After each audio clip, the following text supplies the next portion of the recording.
Ghost Buster. Hi friends, welcome to our channel PG Talks review on Ghost Buster. రివ్యూలోకి వెళ్ళే ముందు చిన్న విషయం ఏంటంటే, కొత్త వాళ్ళు మన ఛానల్ చూస్తుంటే మన ఛానల్ సబ్స్క్రైబ్ చేసుకోండి. అలాగే పక్కనే ఉన్న బెల్ ఐకాన్ ధ్యానంలో పెట్టుకొని మేము ఫర్దర్ గా మూవీ రివ్యూస్, మూవీ టాపిక్స్ గురించి ఏదైనా వీడియో చేసినప్పుడు మీకు నోటిఫికేషన్ వస్తుంది. ఇక ఏమాత్రం లేట్ చేయకుండా రివ్యూలోకి వెళ్ళినట్లయితే, ఈ మూవీ హర్రర్ బ్యాక్ డ్రాప్ లో ఉండే ఒక మూవీ అనమాట.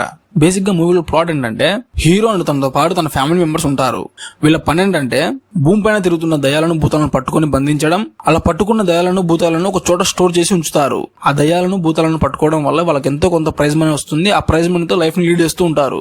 ఒక రోజు ఒక వస్తువులో నుంచి భయంకరమైన ఒక స్పిరిట్ రిలీజ్ అవుతుంది. ఆ స్పిరిట్ ఎబిలిటీస్ ఏంటంటే, ఏ వస్తువునైనా సరే ఐస్ లా గడ్డగట్టిస్తుంది. దాన్ని అలానే వదిలేస్తే భూమి పైన ఉన్న మనుషులందరినీ చంపేస్తుంది. హీరో అండ్ తన ఫ్యామిలీ ఎలాగో గోస్ట్ బస్టర్స్ కాబట్టి ఆ స్పిరిట్ ని పట్టుకోవాలనుకుంటారు. ఎండ్ ఆఫ్ ది మూవీలో ఆ స్పిరిట్ ఎక్కడి నుంచి వచ్చింది, పవర్ఫుల్ ఎబిలిటీస్ తో ఉన్న ఆ స్పిరిట్ ని ఎలా పట్టుకుంటారు, హీరో అండ్ తన ఫ్యామిలీ ఏ విధంగా ఆ స్పిరిట్ తో ఫైట్ చేసి దాన్ని బంధిస్తారు అనే ఒక బేసిక్ ప్లాట్ మీద బేసే ఉంటుంది అనమాట మూవీ. మూవీ గురించి మాట్లాడుకున్నట్లయితే, ఈ మూవీ ఒక సపరేట్ యూనివర్స్ లో జరుగుతున్నట్టు ఉంటుంది. మూవీ అయితే బిలో యావరేజ్ అనిపించింది నాకైతే. మాత్రం వన్ టైం వాచబుల్ అని చెప్తాను నేనైతే.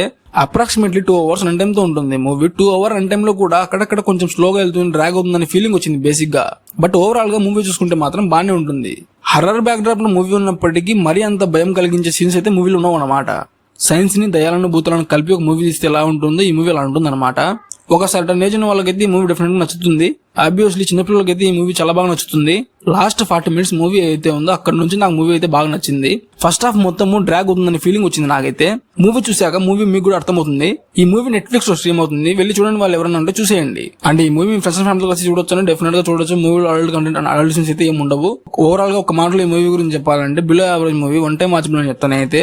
ఒక సర్టన్ ఏజ్ వాళ్ళకైతే ఈ మూవీ డెఫినెట్ గా నచ్చుతుంది. అండ్ నేను ఈ మూవీకి ఇచ్చే రేటింగ్ ఏంటంటే 5 2.0. మీరు ఎవరైనా మూవీ చూసింటే మూవీ ఎలా ఉందో కామెంట్ చేయండి. మరో కొత్త మూవీ రివ్యూతో మళ్ళీ కలుద్దాం. అందరూ లవ్ యూ ఆల్, బాయ్. మీరు ఇంతవరకు మన వీడియో చూసినట్లయితే మన వీడియో క్లిక్ చేసి మీ ఫ్రెండ్స్ అండ్ ఫ్యామిలీ షేర్ చేసి మన ఛానల్ సబ్స్క్రైబ్ చేసుకోండి.